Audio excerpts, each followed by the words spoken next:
नमस्कार मित्रांनो, तुमचं स्वागत आहे आपल्या यूट्यूब चॅनलमध्ये. आपण TETची तयारी करत आहोत. बघा, आजचा पेपर आहे 23 नोव्हेंबर 2025चा. जी 2025ला TETची एक्झाम झाली होती, तो हा पेपर आहे. आज त्याची आपण प्रॅक्टिस करणार आहोत. मराठीचा हा पेपर आहे. मराठीचा पेपर सेट ए आहे हा.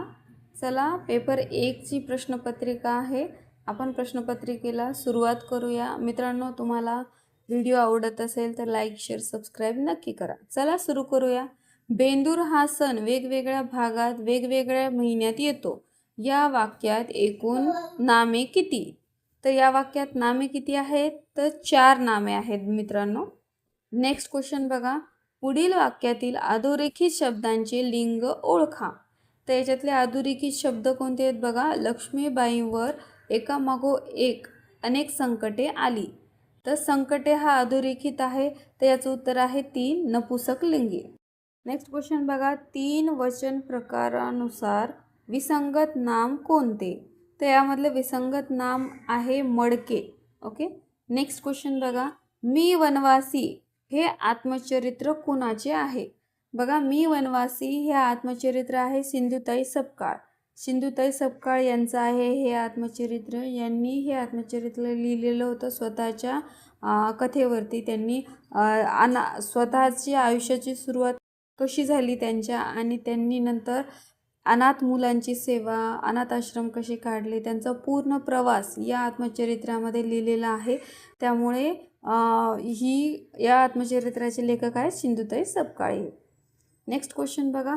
पत्रलेखनात वडीलधाऱ्या मंडळींना पुढीलपैकी कोणता महिना येईल?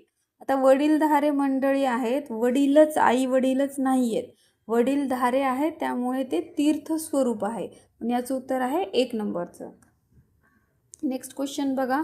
पुढीलपैकी कोणता शब्द तत्सम नाही विचारलेला आहे? बघा, याचं उत्तर आहे मित्रांनो 2 नंबरचं झोप. ओके. आता पुढे बघा, कविता दिलेली आहे. आपण त्या कवितेवरती खाली प्रश्न दिलेले आहेत. त्यापूर्वी आपण कविता वाचूया. सोन पिवळे झाड उभे गर्द मळ्यात, आकाशाचे स्वर फुलते पाखरांच्या गळ्यात, गर्द हिरव्या पालवीत रंग भरून आले, आकाशातच उतरून सोने पेरून गेले, एका सोन सकाळी ऊन कवळे न्याले, मातीच्या गर्भातले स्वप्न आभाळा कवळून गेले, पिकांच्या तालेवार आरशात रूप गात आभाळाचे, निळ्या गाळ्यांनी पक्षी गातो संगीत माळाचे, निसर्गाचा बहर पेलना पिकांना भार, सूर भरत्या गट्यांनी फुटे शेतांना स्वर. बघा, ही कविता आहे मित्रांनो. यावरती काही प्रश्न विचारलेले आहेत आपल्याला. याची उत्तरं लिहायचे. बघा, खाली कवितेतील वर्णानुसार सोने पेरून कोण गेले? तर याचं उत्तर आहे 2 नंबरचं आकाश. नेक्स्ट क्वेश्चन बघा. कवितेतील वर्णानुसार विशेषण व विशेष्य यातील चुकीची जोडी कोणती? मित्रांनो, आपल्याला चुकीची जोडी विचारली आहे म्हणून याचं उत्तर आहे 4 नंबरचं कोवळी सकाळ. नेक्स्ट क्वेश्चन बघा. वरील कवितेत कवीने कशाचे वर्णन केले आहे? तर वरील कवितेत कवीने बहरलेल्या शेताचे वर्णन केलेले आहे. त्यामुळे याचं उत्तर आहे 2 नंबरचं. नेक्स्ट क्वेश्चन बघा. ज्ञानचक्षु या शब्दामध्ये एकूण किती वर्ण आहेत? आता याच्यात पूर्ण वर्ण किती आहेत हे विचारलेलं आहे. तर या ज्ञानचक्षु या शब्दात 11 वर्ण आहेत मित्रांनो. त्याचं उत्तर आहे 2 नंबरचं. नेक्स्ट क्वेश्चन बघा. क्षुत्पिपासा या शब्दाचा योग्य संधी विग्रह कोणता? तर याचं उत्तर आहे मित्रांनो 1 नंबरचं क्षुध प्लस पिपासा. ओके. नेक्स्ट क्वेश्चन बघा. आकाशातून पावसाच्या धारा कोसळल्या या वाक्याचा प्रयोग ओळखा. तर याचा प्रयोग ओळखायचा आहे. तर याचं उत्तर आहे मित्रांनो 3 नंबरचं अकर्मक कर्तरी प्रयोग आहे हा. नेक्स्ट क्वेश्चन बघा. अलंकारित शब्द व त्याचा अर्थ यातील अयोग्य जोडी विचारा. अयोग्य जोडी विचारलेली आहे. त्यामुळे याचं उत्तर आहे 4 नंबरचं गंगा यमुना नद्यांचा उगम. हे अलंकारिक शब्द आहेत. त्यामुळे ह्या नद्यांचा उगम असू शकत नाही, म्हणून याचं उत्तर आहे 4 नंबरचं, गंगा यमुना नद्यांचा उगम. ओके. नेक्स्ट क्वेश्चन बघा, सहसंबंध ओळखा. घुबडांचा गुदकार तर हंसांचा काय असतो? हंसांचा असतो कलरव. ओके. नेक्स्ट क्वेश्चन बघा, पुढीलपैकी महाराष्ट्राचा कवी कोणास म्हणतात? आता महाराष्ट्राचा कवी कोणास म्हणतात, तर याचं उत्तर आहे 2 नंबरचं, यशवंत दिनकर पेंढारकर यांना म्हणतात महाराष्ट्राचा कवी.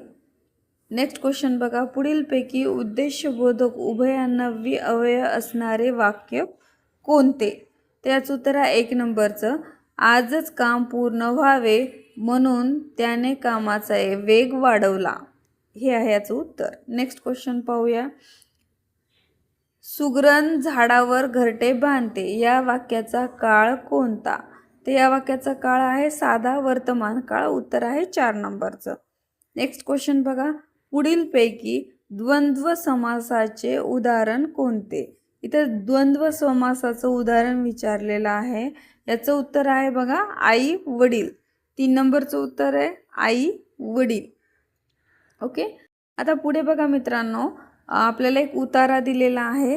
त्या उतार्यामध्ये वरती काही क्वेश्चन्स विचारलेले आहेत. त्यापूर्वी आपण उतारा वाचूया. बघा, उन्हाळा जसजसा जवळ येतो तसतशी पांढऱ्या चाफ्यांची पानं गळून पडतात. वसंत पंचमीच्या आसपास ह्या झाडांची सगळी पानं गळून गेलेली असतात. झाड नुसता खराटा दिसतं. त्या खडखडीत फांद्यातून दिसणारे निळं आभाळच अधिक बरं वाटतं, किंवा त्या निळ्या आभाळावर ह्या काळ्या कारड्या रेघा मारलेल्या दिसतात. ओक्या बोक्या रेषा, पण ह्या रेघा अस्ताव्यस्त मात्र नसतात. त्या रेघांना एक सुडोल आकार दिसतो. सुडोल पण अबोल. झाड असतं जिवंत, पण न हलणारं, न बोलणारं. सृष्टीत वसंत ऋतू पाना फुलांचा वैभव फुलवत असतो, पण पांढऱ्या चाफ्यांचं झाड मात्र खंतावल्यासारखं दिसतं. वारा येतो आणि ह्याच्या अंगाशी खेळतो, पण एकही पान नसल्यानं पांढऱ्या चाफ्यांचं झाड हललं असं वाटतच नाही. सकाळी प्रसन्न अरुणोदय होतो, पण पांढऱ्या चाफ्याला कळ्या नसल्यानं हा हलल्यासारखा दिसत नाही.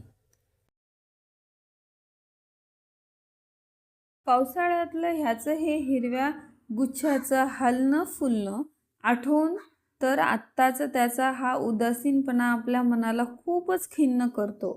चाफा हलल्यासारखा का दिसत नाही, हे आपल्याला प्रश्न विचारलेला आहे. आपल्याला पुढे 19 ते 21 पर्यंत याचे प्रश्न विचारलेले आहेत.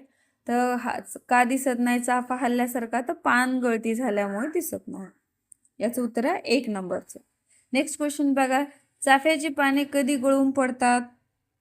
तर चाफ्याची पाने हिवाळा सरता आला की गळून पडतात, म्हणून याचं उत्तर आहे 3 नंबरचं. ओके. नेक्स्ट क्वेश्चन बघा, पानगळती कोणत्या ऋतूत होते? तर आपल्या सर्वांना माहिती आहे पानगळती ही शिशिर ऋतूमध्ये होते, म्हणून याचं उत्तर आहे 4 नंबरचं. नेक्स्ट क्वेश्चन बघा, गुन्हा करूनही कबूल न करणाऱ्या चोरास पोलिसांनी डॅश डॅश हे वाक्य पूर्ण करण्यासाठी योग्य वाक्यप्रचार निवडा. तर वाक्यप्रचार खूप महत्त्वाचे असतात मराठीमध्ये, हे आपल्या सर्वांना माहिती आहे. मी याच्यावरती एक व्हिडिओही घेतलेला आहे. तुम्ही चेक केला नसेल तर एकदा चेकआउट करा आणि तयारी करा. तर याचं उत्तर आहे मित्रांनो 3 नंबरचं, 14वे रत्न दाखवणे. म्हणजे गुन्हा करूनही कबूल न करणाऱ्या चोरास पोलिसांनी 14वे रत्न दाखवले. नेक्स्ट क्वेश्चन पाहूया, कद्रू या शब्दाचा योग्य विरुद्धार्थी शब्द कोणता? तर याचं उत्तर आहे 1 नंबरचं, उदार. हा कद्रू या शब्दाचा विरुद्ध शब्द आहे. ओके. नेक्स्ट क्वेश्चन पाहूया, इथे आपल्याला आकृतीत दिलेल्या अक्षरांपासून तयार होणाऱ्या अर्थपूर्ण म्हणीचा योग्य अर्थ कोणता? याचं उत्तर आहे 2 नंबरचं, दुसऱ्याचे वाईट चिंतणाऱ्या इच्छा बाळगणाऱ्यांची वाईट होते. ओके. नेक्स्ट क्वेश्चन बघा, मलाही त्यांचा प्रेमळ स्वभाव खूप आवडतो. या वाक्यातील उद्देश भागात एकूण किती शब्द आले आहेत? तर याचं उत्तर आहे मित्रांनो 2 नंबरचं 3 आले आहेत. ओके. नेक्स्ट बघा, त्वेष या शब्दाचा समानार्थी शब्द कोणता? बघा, त्वेष या शब्दाचा समानार्थी शब्द विचारले तर याचं उत्तर आहे आवेश. ओके. नेक्स्ट क्वेश्चन पाहूया. बघा, पुढील शुद्ध शब्द कोणता? त्याच्यातला पुढील शुद्ध शब्द विचारलेला आहे. त्याचं उत्तर आहे 3 नंबरचं निष्क्रिय. हा शब्द शुद्ध पद्धतीने अशा प्रकारे लिहितात. ओके. नेक्स्ट क्वेश्चन बघा, शरद ऋतूत अंगणात दुधासारखे पिठूर चांदणे पडले होते. या वाक्यातील उपमेय कोणते आहे? तर या वाक्यातील उपमेय हे आहे चांदणे. याचं उत्तर आहे 3 नंबरचं. ओके. मनूने नवीन पुस्तके खरेदी केली. या वाक्यातील अधोरेखित शब्दांची विभक्ती कोणती? तर याचं उत्तर आहे मित्रांनो 1. पुस्तके ही एक प्रथमा विभक्ती आहे. विभक्त्या खूप महत्त्वाच्या आहे. यामध्ये एक तरी प्रश्न येतो, त्यामुळे त्या एकदा व्यवस्थित लर्न करा. लर्न केल्यावरती ते लक्षात राहतील. नेक्स्ट क्वेश्चन बघा, पुढील वाक्यातील कर्म ओळखा. रेयांशने वर्गातील फळ्यावर सुंदर चित्र रेखाटले. तर याचं उत्तर आहे 4 नंबरचं चित्र हे कर्म आहे या वाक्यातील. ही होती प्रश्नपत्रिका मराठीची 2025च्या TETची एक्झाम झाली ती. आता बघा मित्रांनो, आपण नेक्स्ट पेपर घेऊया बालमानसशास्त्र आणि अध्यापनशास्त्र. 2025चीच प्रश्नपत्रिका असणार आहे ती, आणि त्यासाठी आपल्या चॅनलला फॉलो करा आणि सबस्क्राईब नक्की करा. आणि TET CTETच्या पवित्र पोर्टलच्या शिक्षक भरती 2025च्या नवीन अपडेट्ससाठी आपल्या चॅनलला फॉलो करून ठेवा आणि सबस्क्राईब करा. व्हिडिओ आवडला असेल तर लाईक करा. थँक्यू.